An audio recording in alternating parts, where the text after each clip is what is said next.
Beri nama pedang ini Naga Puspa. Selamatkan dia. Jangan sampai jatuh ke tangan pendekar berwatak jahat.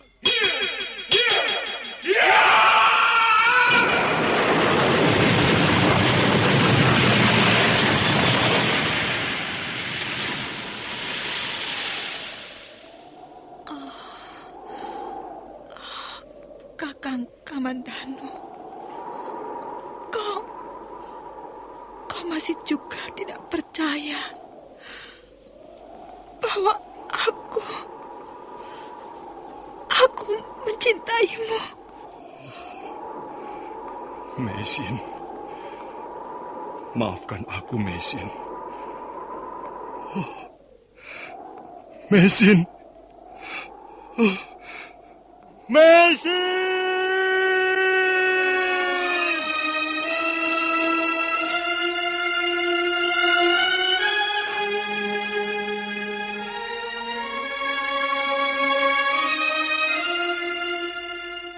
Tutur Tinula.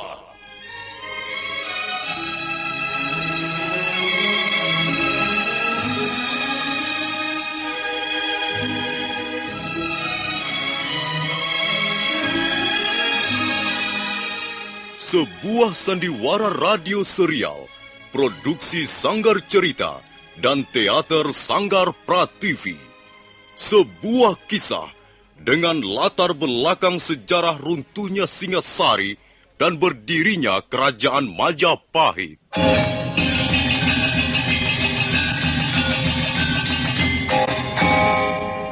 Sandiwara ini didukung oleh pemain-pemain radio yang sudah ternama.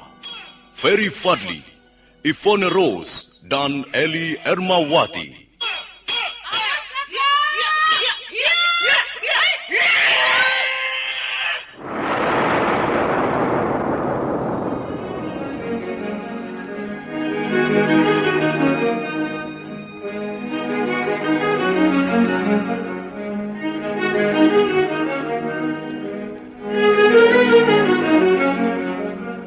Cerita ini ditulis dan disusun oleh S. Tijab. Teknik dan montase dikerjakan oleh Rudi Tinangon dan Joko SP.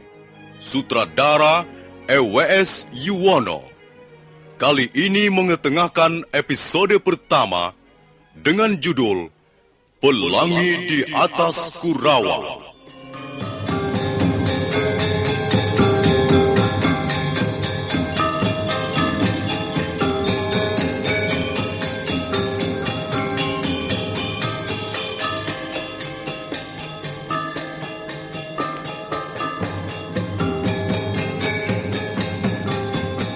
Dalam seri yang ke-15 ini, didukung oleh para pemain, Ferry Fadli sebagai Arya Kamandanu, M. Abud sebagai Arya Dwi Pangga, Hari Aki sebagai Empu Hanggareksa, Asdi Suhastra sebagai Empu Ranubaya, Ape Burhan sebagai Rekyan Wuru, Eli Panca sebagai Nyi Rongkot, dan Nusri pembawa cerita. Selamat menikmati.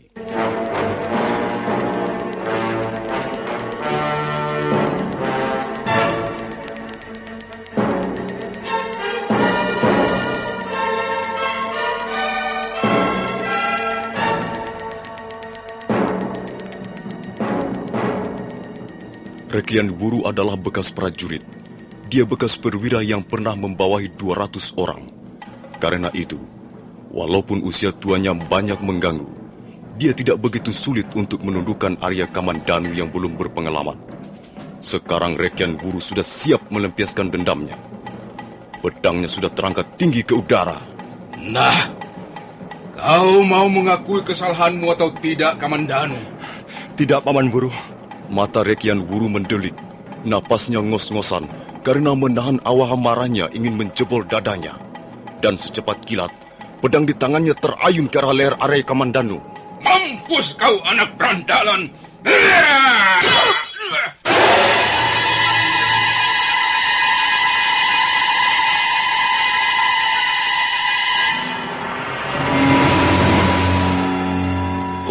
Kunyuk jelek!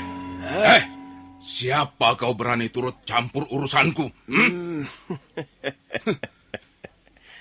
Aku memang seperti kunyuk jelek. Tapi kau pun tidak lebih tampan dari seekor kambing buduk. Kau jangan membuka perkara denganku, ha? Apa kau tidak kenal siapa diriku? Rekyan Wuru, bekas prajurit Singasari. Pernah menjabat sebagai perwira yang membawahi 200 orang. Oh, hebat. Hebat ya. Tapi apa gunanya kau katakan hal itu padaku? Supaya kau segera enyah dari sini. Jangan begitu. Menakut-nakuti orang dengan cara seperti itu tidak baik. Mengapa tidak kau katakan saja siapa dirimu yang sebenarnya? Apa maksudmu? Kau adalah Rekyan Wuru. Warga desa Manguntur yang sudah peot. Mungkin dulu waktu masih muda kau pernah mengalami masa kejayaan. Ya, tapi sekarang ini kau tidak lebih dari orang tua yang kurang bijaksana. Kurang ajar. Kau menghina aku.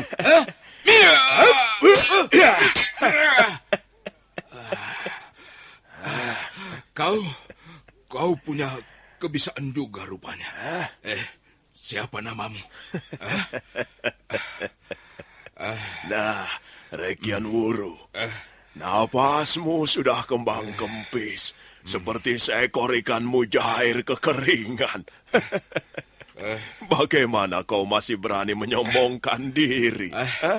Kalau kau masih belum pergi dari tempat ini, jangan salahkan aku kalau pedang ini akhirnya ikut bicara.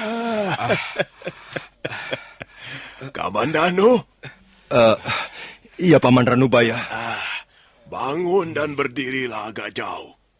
Kambing peot ini agaknya perlu diajar makan rumput yang benar. Baik, Paman. Jadi, kau yang bernama Ranubaya. Apa maumu sekarang, Rekyan Wuru? Jangan anak muda yang kau jadikan sasaran kesombonganmu.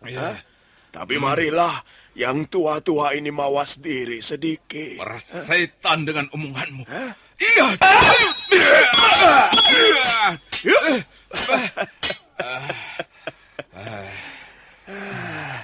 Bagaimana, Rekyan Wuru? Tunggu. Kau menggunakan jurus naga puspa.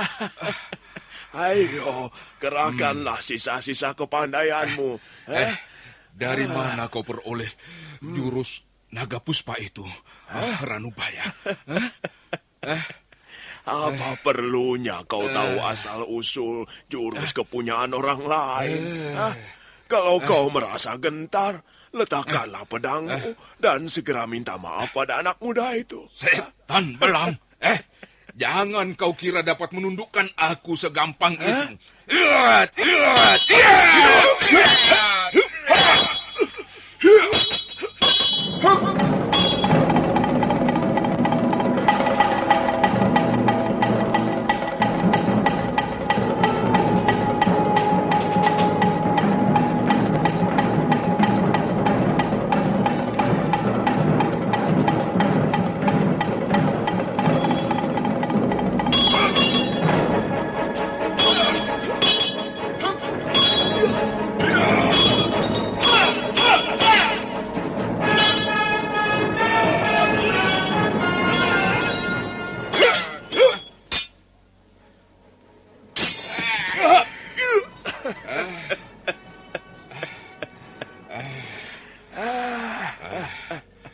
Sudahlah, Rekyan Wuru.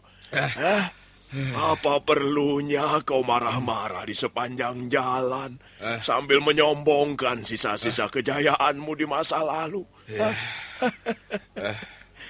Rekyan Wuru yang sekarang bukanlah Rekyan Wuru 30 tahun yang lalu. Iya. Rekyan Wuru yang sekarang adalah Rekian Wuru yang sudah jompo. Nah. Rekian Wuru yang sudah pikun. Rekian Wuru, jadilah orang tua yang baik, yang bijak. Semakin tua, seseorang harus semakin bijak. Karena semakin banyak yang dilihat. Kalau kau mempunyai persoalan dengan anak muda itu, selesaikanlah dengan cara-cara yang seharusnya dipakai manusia. Kalau kau selalu menggunakan pedangmu untuk menyelesaikan setiap persoalan, kau sama halnya dengan serigala yang bangga pada ketajaman taringnya. Tapi apa artinya 100 ekor serigala jika harus melawan manusia yang mempunyai budidaya?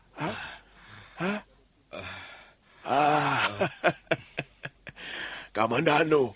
Iya, Paman. Antarkan dia menemui ayahmu. Ayo. Baik, Paman. Mari, Paman Wuru. Saya antarkan Paman menemui ayah saya. Paman bisa membicarakan persoalan Narirat. Ialah untuk menuntut pertanggungan jawab atas perbuatan yang telah dilakukan anakmu. Baiklah, Rekian Wuru. Tapi aku belum bisa menerima tuduhan itu. Jika tidak ada bukti yang kuat. Dan ingat, tuduhan tanpa bukti bisa digolongkan fitnah. Tentu saja ada buktinya, Hanggareksa. Sekarang ini, anakku jelas mengandung 3 bulan lamanya. Tapi laki-laki bukan hanya anakku, Rekian Wuru. Bisa saja anak desa Manguntur sendiri yang berbuat tidak senonoh itu. Tidak, Hanggareksa. Ada keterangan seorang anak muda yang bisa kujadikan pegangan. Dangdi, anak kepala desa Manguntur, mengatakan bahwa Arya Kamandanulah pelakunya. Sering kali dia melihat anakmu itu bercanda di tepi padang ilalang Bukit Kurawan bersama anakku. Apa benar begitu, Kamandanu? Jawablah. Benar, Ayah. Benar? Jadi kau yang telah menodai anak gadis Rekian Wuru? Tidak, Ayah. Kamandanu, kau jangan main-main. Kau sedang bicara dengan ayahmu. Apa benar kau yang telah melakukan perbuatan tidak senonoh itu? Tidak, Ayah. Saya tidak melakukannya. Banyak saksi mata yang melihat kau berjalan bersama anakku, Kamandanu. Mengapa kau tidak berterus terang saja? Awas kalau kau berani berdusta di depan ayahmu. Lebih baik kau jujur, mengaku apa adanya. Jangan berbolak-balik seperti kelakuan orang tidak waras. Tapi saya benar-benar tidak melakukannya, Ayah. Kurang ajar, anak sial kau. Kamandanu, lebih baik aku tidak mempunyai anak seperti kau.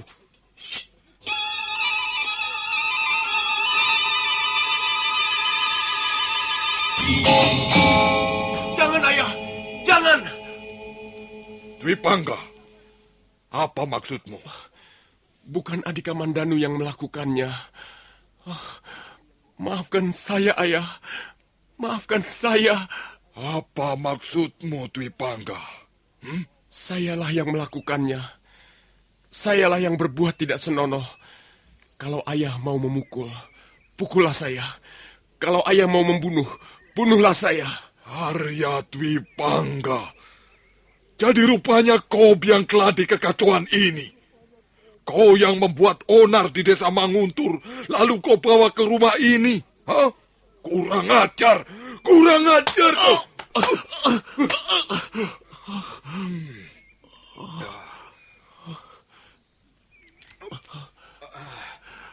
Apa benar kau yang menodai kesucian anakku?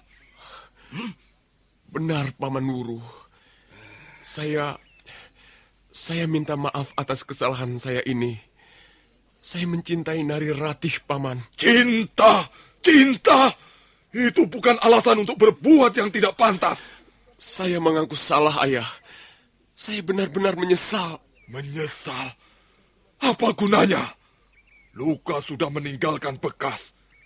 Bagaimana kulit bisa mulus lagi? Aku ini yang malu, Dwi Pangga. Malu sekali aku ini. Mukaku mau kusembunyikan di mana? Kali ini perbuatanmu sudah sungguh-sungguh keterlaluan, Dwi Pangga. Baiklah, Hanggareksa. Semuanya sudah jelas. Selanjutnya, tinggal bagaimana kita berdua sebagai orang tuanya. Aku mengerti, Rekian Wuru. Memang anakku yang berbuat. Maka aku sebagai orang tuanya harus ikut bertanggung jawab. Kalau begitu, aku permisi dulu. Kita cari waktu yang baik untuk membicarakan masalah ini sebagaimana mestinya. Duduklah, Dwi Pangga. Dwi Pangga. Ya, Ayah. Apa benar kau mencintai gadis itu? Saya mencintainya, Ayah. Sungguh? Sungguh. Aku belum begitu yakin. Soalnya kau sering kali membuat onar perkara perempuan. Aku khawatir kali ini pun kau tidak bersungguh-sungguh. Kali ini saya bersungguh-sungguh, Ayah. Apa kau sudah mempersiapkan diri? Saya sudah bersiap mengawini Putri Rekian Wuru. Dan saya berjanji akan menjadi suami yang baik. Kau tahu artinya mengawini seorang gadis? Artinya kau harus sadar bahwa mulai saat itu kau sudah tidak bebas lagi. Kau mempunyai tanggung jawab yang lebih besar. Kau akan memasuki suatu tahap kehidupan yang jauh lebih rumit. Kau tidak bisa berbuat semau-maumu lagi. Dan kau harus bekerja untuk memberi makan keluargamu. Kau harus bisa menjadi pegangan dan panutan keluargamu. Kau harus bisa membahagiakan istrimu dan bisa mendidik anak-anakmu agar nanti mereka mampu hidup sendiri. Saya akan menuruti segala nasihat Ayah. Dan semua kebiasaanmu yang buruk harus kau campakkan. Harus kau ganti dengan kebiasaan yang baik, yang berguna untuk membangun keluarga. Nah, anakku Dwi Pangga, kalau kau sudah paham dan sudah mempersiapkan itu semua, Ayah merestui perkawinanmu. Terima kasih, Ayah. Semua nasihat Ayah akan saya junjung tinggi.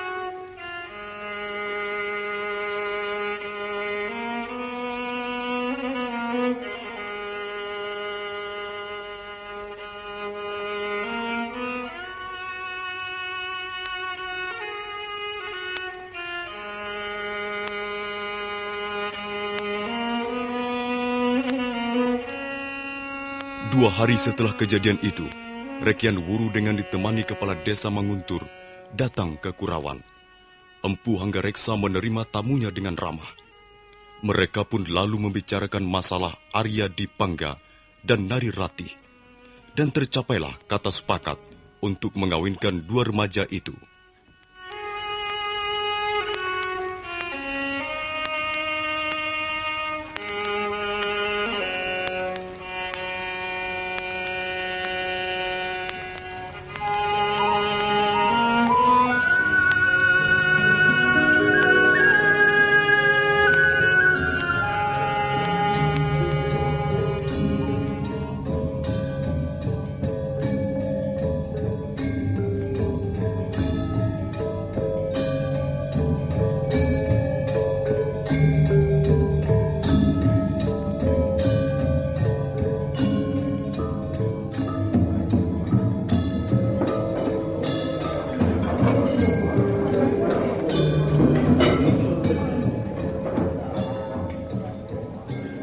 Pesta kawin antara Arya Dipangga dan Nari Ratih cukup meriah. Pesta diselenggarakan di rumah Empu Hanggareksa. Nampak pengantin pria dan wanita duduk bersanding di pelaminan. Keduanya kelihatan bahagia. Para tamu pun yang datang dari Manguntur ataupun desa lainnya kelihatan gembira. Mereka sibuk bicara dengan teman duduknya sambil menikmati hidangan yang disediakan. Bi Ronggot. Iya, Gusti. Kau tidak melihat Kamandanu? Oh, tidak, Gusti. Tadi sore Angger Kamandanu hamba lihat membantu memasak memasang janur dan hiasan kursi pengantin. Tapi setelah itu, hamba tidak melihatnya lagi. Anak itu maunya apa? Banyak tamu-tamu kenalanku menanyakannya, Bi. Dulu mereka mengenalnya waktu masih kecil. Sekarang mereka ingin tahu sudah seberapa besarnya. Di rumah banyak orang dan semuanya sibuk. Kok malah tidak ada? Nanti kalau kau melihatnya lagi, suruh dia menemui aku, Bi. Ya, Gusti. Pesta kawin masih terus berlangsung sampai jauh malam. Sebagian tamu banyak yang turun ke gelanggang untuk menemani para pesin dan menari. Di balik suasana gembira itu, nampak seorang pemuda berjalan dengan gontai. Dialah Arya Kamandanu. Mengapa hatiku menjadi gemuruh lagi? Narirati, akhirnya kau menjadi milik Kakang Dwi Pangga untuk selamanya. Dan aku, bagaimana dengan Arya Kamandanu ini? Dengan perasaan tidak menentu, Arya Kamandanu terus berjalan semakin menjauhi rumahnya. Dia tidak tahu mau apa dan mau kemana. Dia hanya ingin membuang jauh rasa pedih yang menggores hatinya.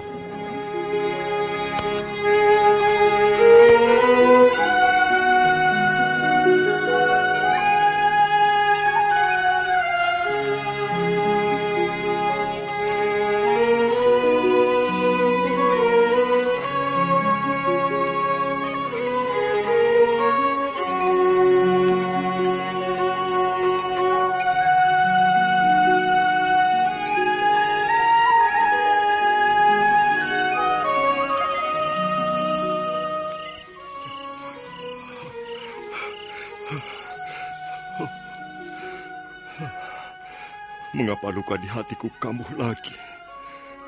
Bukankah aku sudah merelakannya? Tapi aku tidak bisa melihat pemandangan seperti itu. Aku tidak tahan lagi menyembunyikan gejolak perasaanku. Maka lebih baik aku melarikan diri.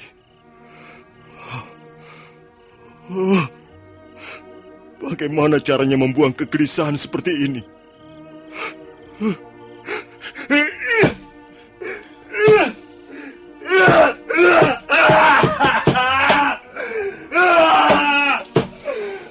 Arya Kamandanu karena pikirannya sedang kalut.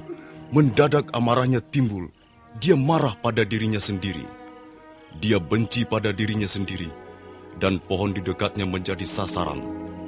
Arya Kamandanu memukul batang pohon itu bertubi-tubi. Tangan kiri kanannya secara bergantian terus menghantam pohon tak berdosa itu. Darah mengalir deras dari sela-sela jari tangannya. Tapi dia terus saja memukul. Sampai suatu ketika, nampak sebuah bayangan berkelebat ringan menghampirinya. Bayangan itu langsung menyergap tangan Arya Kamandanu yang sudah nampak kelelahan dan kesakitan. Kau datang lagi. Kau manusia bercadar hitam yang pernah kujumpai dulu. Jangan menyakiti diri sendiri. Siapa kau orang bercadar? Kasihan pohon itu. Dia tak punya salah apa-apa. Tapi harus merasakan pukulan bertubi-tubi. Tapi sebenarnya lebih kasihan buku-buku tanganmu itu, anak muda. Biar saja tanganku remuk. Tapi hatiku puas.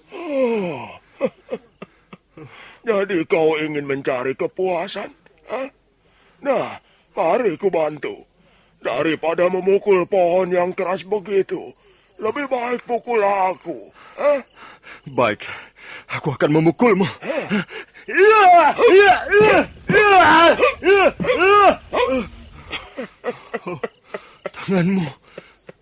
Tanganmu lebih keras dari pohon itu. Tidak. Bukan tanganku yang keras, melainkan tanganmu yang terlalu lembek. Dan lagi tanganmu sekarang sudah terluka. Mau coba lagi?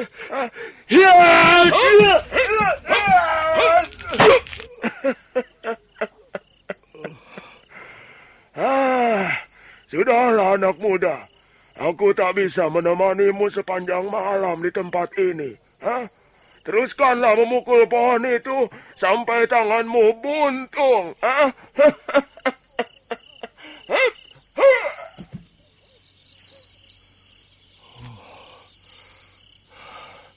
Siapa manusia bercadar itu?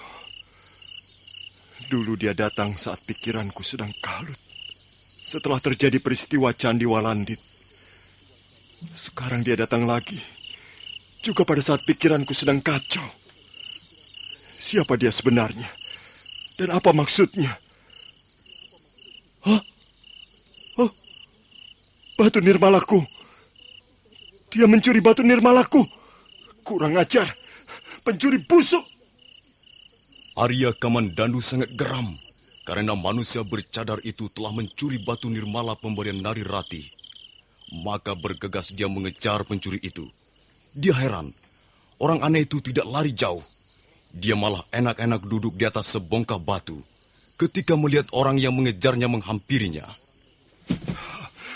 Pencuri busuk, kau kembalikan atau tidak batu nirmalaku? Mengapa marah-marah anak muda? Kau telah mencuri batu nirmalaku. Benda ini yang kau maksudkan? Iya, kembalikan batu nirmala itu. Cepat kembalikan. Tidak semudah itu kau akan bisa memiliki benda ini anak muda. Kecuali kau sanggup merebutnya dari tanganku.